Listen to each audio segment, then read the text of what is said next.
Conversation by Julie Benetti and Susan Barbaro is a production of EI Publishing in association with EI Alliance, copyright 2018. Visit eipublishing.com for more. Music for this series is courtesy of New Threads, copyright 2018, from their self-titled album, available now. Testing, 1, 2, 3, testing. We just thought we would test our platform in honor of Saturday Night Live and all things Trump. So we had to do this podcast. We just finished watching the SNL skit, and honestly, I used to be an SNL fan back in the day, back in the 80s and the 90s, but lately I just don't find them to be very creative. But I will say the latest one, the one that's causing all the controversy, was actually quite interesting. It was funny. Any rendition of It's a Wonderful Life makes you laugh. So, of course, we're going to align it to the whole Oprah v. Donald. And, you know, we started talking. Of course, we always start talking about things. And then like, oh, you know, we probably should have put some of this in the podcast. But what's interesting is that in the skit, they're making fun of everything that Donald's done and, you know, how life would have been so much better. And had he not run for president, right. And he could not, if not that he had run, or even if he just hadn't won the presidency. Right. And one of the things that you and I talk about is how he's changed the definition of presidency. Right. And I'm not talking about the garbage that everybody's out there talking about, always this, he's that, because to me that's story, that's gossip, that's boring. It's, of course, we go to the energy, and he's changed the definition of presidency, and he does nothing that anybody else has done. And we started talking about how he, you know, everyone is still talking about Russia, and I'm not dismissing it, but has anyone talked about what he's done or has not done? Every now and then you get a little glimpse of something that's come up, and he's completely turned everything that what everyone focuses on is what he decides to throw out into, you know. Especially with his tweets, exactly. Well, with tweets and everything, and you can't see, I talk with my hands all the time, and I'm making references to, like, he's like throwing it out. I'm throwing it out the window. Here, give everybody something to munch on. Give them something. But what's he really doing when no one's looking? Right.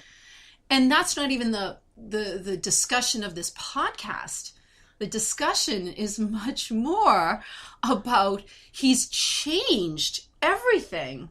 And can you say what you said earlier about... I was talking about, again, I was making reference, I read Omarosa's book, and I was making reference to things related to our podcast and what we said and what we had written in our own book. And things that she mentioned about how, you know, he would communicate with her and how she'd have meetings set up. And then he would like call her and say, hey, I haven't seen you in a week. Where are you? Come in and talk, because he had an open door policy at Trump Tower where he would, you know, and he's a New Yorker and he's in there talking to people and he likes people popping by, and you want to talk about energy. And that's what I surmised from what this description was about. And she would say it was unheard of because you had to have a specific time set up in his schedule to meet with the president. Yeah. And he would sometimes ask her, can you get me this article or this news, or can you get me this or that? And she was supposed to be passing it through, you know, his chief of staff at the time. And all that stuff is supposed to have a gatekeeper. But she would be leaving stuff for him until, you know, the chief of staff found out and said, hey, wait a minute, you can't do that. Everything has to be seen that passes through to the president.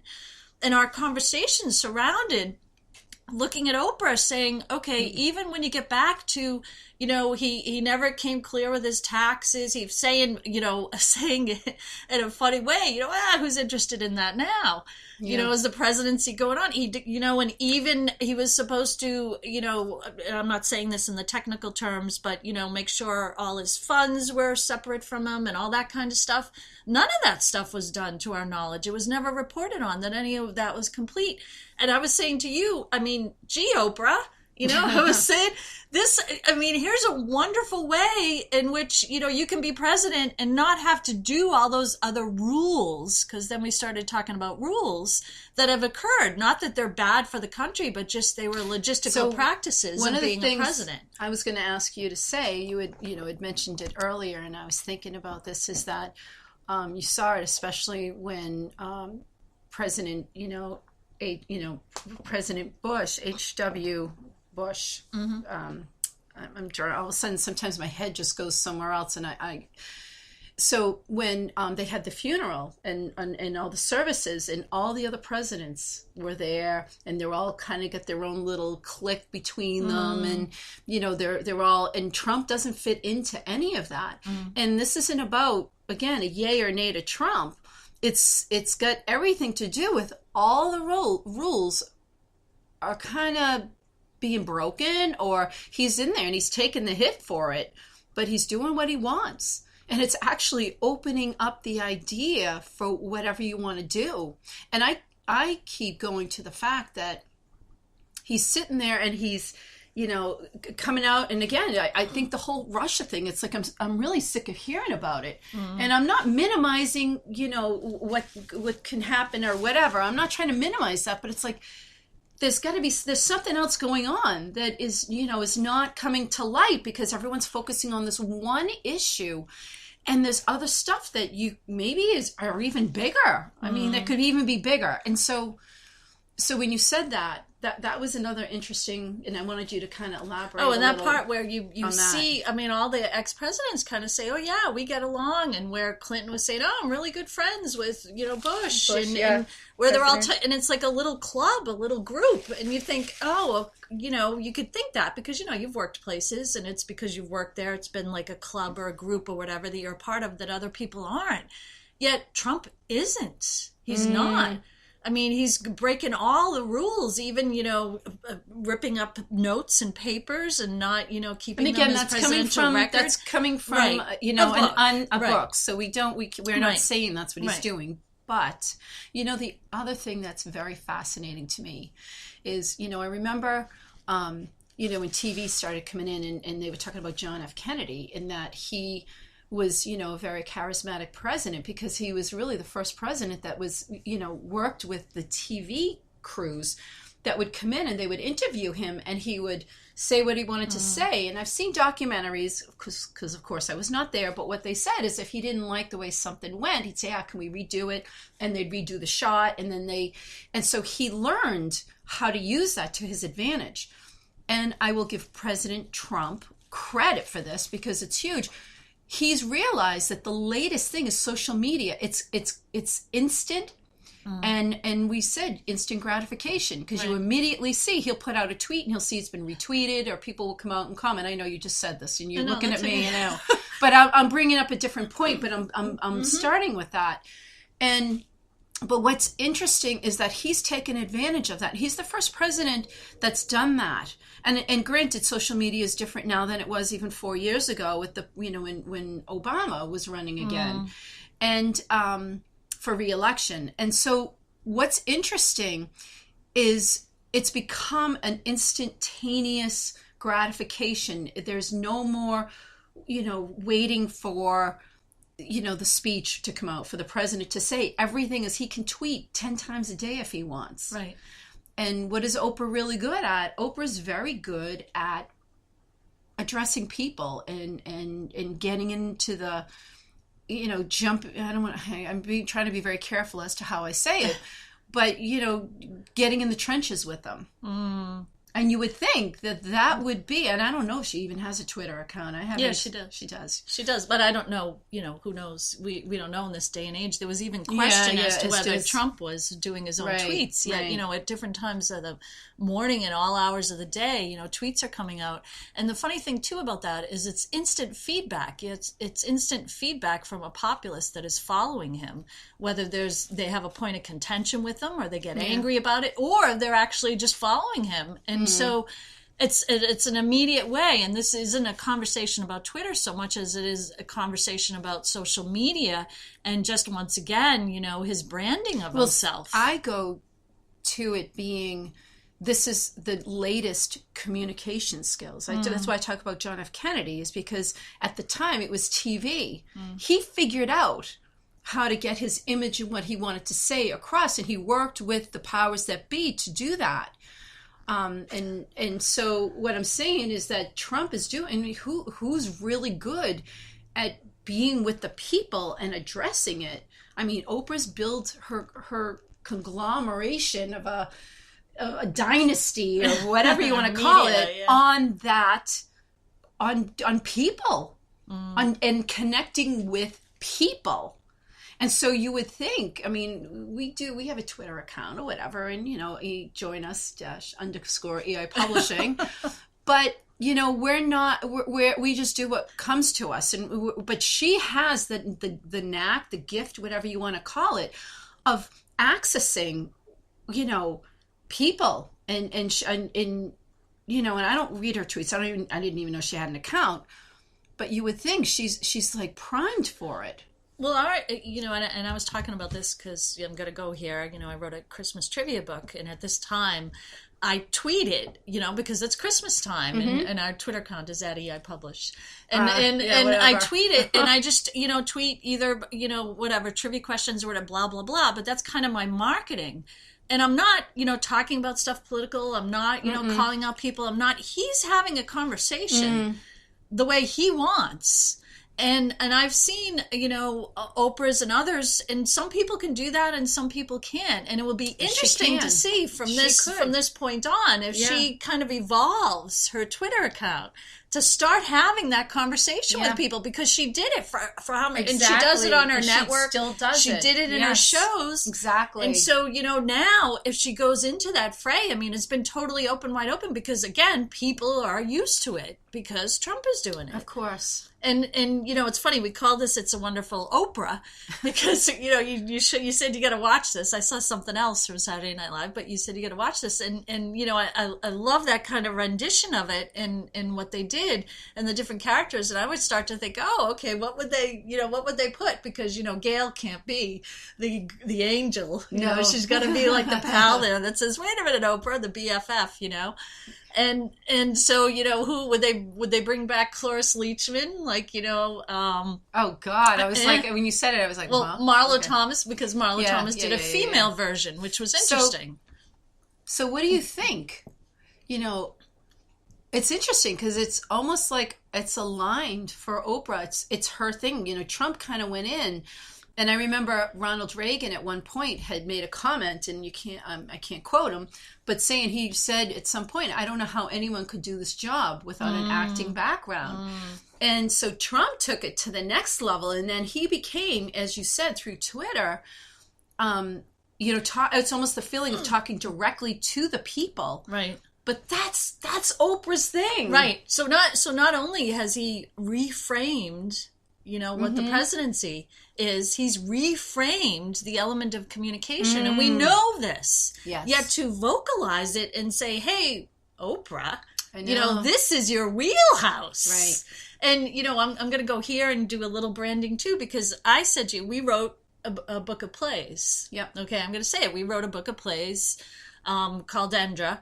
Yep. And we both looked at each other and said, are we really going to write just dialogue? And I said, well, it's already been done, because J.K. Rowling came out and published her scripts and her dialogue and her writing. I'm going to take a step back, and that was not the conversation. I said, we're going to write as a play, and you said, no, we're not. And I says, yes, we are. That's the only way I will write anything, because I'm not a writer. I'm not going to sit and write a story. Yet, if you ask me, I mean, Energetic Invocations was a book based on the energy. It's just pure energy. Yet, Endra was something that was the only way I could do it. So I went in, and we had this conversation. You're like, oh, let's go to the next level with the energy, and I agreed. And I says, but I'm not going to write a book. We argued for a long time. I will do it if I can do it the way I know how. I'm much more of a, you know, talker. I'm Italian. It's hard. You don't see my hands going, but I mean, so we made it work based on what works for us. Right. And using dialogue. And my point was, like Trump using Twitter, Right. J.K. Rowling had already produced something for the masses, and they were absorbing it. That was all dialogue. Yeah, but I didn't know anything about J.K. Rowling. No, I said that after the point. Right. We did it the way we wanted to. Right. Exactly. And it happened to work out that it became familiar. Right. And that's a great point. And it's huge. So now when you say that familiar part, because everyone floats on familiarity. Right. Everybody. We were just talking about that, what TV shows you watch, what you recite to each other. And so that familiar part now, people are familiar with hearing the president from Twitter. Exactly. Hello. And she is, again, I didn't realize it until we started doing this podcast. She is the queen of talking to people. Yes. I mean, Phil Donahue started off doing it, and Phil Donahue made us familiar with the idea of letting other people talk during a talk show, but she took it to another level. Mm-hmm. And she really became, as she, and again, I always have to say this because I'm not a quote person, but she was the voice of the people. She wanted, everything she wanted to do was to help the people. So my thing is, when I look back at the whole self-help industry, and, I know I'm going to say it, she's sitting here like you're going to say it, the whole self-help industry didn't help anyone. I mean, our crisis for people is at an all-time high. And actually, so I'm going to say this again. So Oprah, you did the whole self-help industry to bring people, to enlighten them, to bring them to a certain point, and it didn't help. I think the only way you can only really help them is to be the example. And to be the example, you have to step out of your own skin, and you have to do what you need to do to be fully Oprah Winfrey. And I'm not telling you have to run for president or not, but I think you know it. You got to do something that's fully Oprah Winfrey. Otherwise, the self-help was nothing but just you got off the mainland and you're stuck on a ship going around an island and you keep going around, and it's time to get off. It's time to move in that space, and that is really how you can help people. And help people to be empowered for themselves by exactly what you said, being the example. Right. And, the gist of this podcast is... It's a wonderful Oprah. Yeah, it's a wonderful Oprah. And, I'm going to say, Occam's razor, the simple solution is, wow, there's a path already set there. I mean, and President Trump, said all these things differently as a president. And there's a huge resource in that. And I will say, and anyone can say whatever they want, but if you don't step into that unfamiliar, uncertain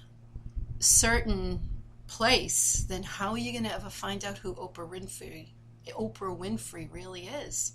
How do you figure out who that is? And that I'm not sitting here trying to tell her what to do, and that is just what I'm getting, what I sense, and it's like, wow, if you can do that, then you can actually really help someone if that's what your goal is, help people. And the funny thing is, what we've been saying is that our blue book, Energetic Invocations, and the Process This version is just pure energy. And what we're talking about is the process. We're not talking about politics. We're not talking about specific agenda and ideas. We're talking about getting in the framework and working in a process that has been reframed. And that's how we came up with Oprah doing this, because of course, it's exactly what you said. It's not about politics. It's not about beating Trump. It's not about any of that. It's about everybody finding out who they really are and what they're really capable of doing. That's the real power of anything. Not self-help and listen to someone else's story. Right. It's really about empowering yourself. And it's funny because how else could she do it? How else could she do it? She's run an empire. She's, done everything, journalism. She's got got her own network, and she's kind of, as I look at it, she's kind of going in circles at this point because she doesn't know what to do next. And yet she shrinks from saying, oh, I don't know if I can do it. I can't, what did she say? Something about, I can't not be in the truth. So then embrace the truth and go deeper within it. Then what can happen? Exactly. It's a wonderful Oprah. This has been a production of EI Publishing in association with EI Alliance. Listen to other episodes and visit eipublishing.com to find more energized podcasts and books. Find New Threads' self-titled album, New Threads, on iTunes, Spotify, Bandcamp, or at newthreads.us. Thank you for listening.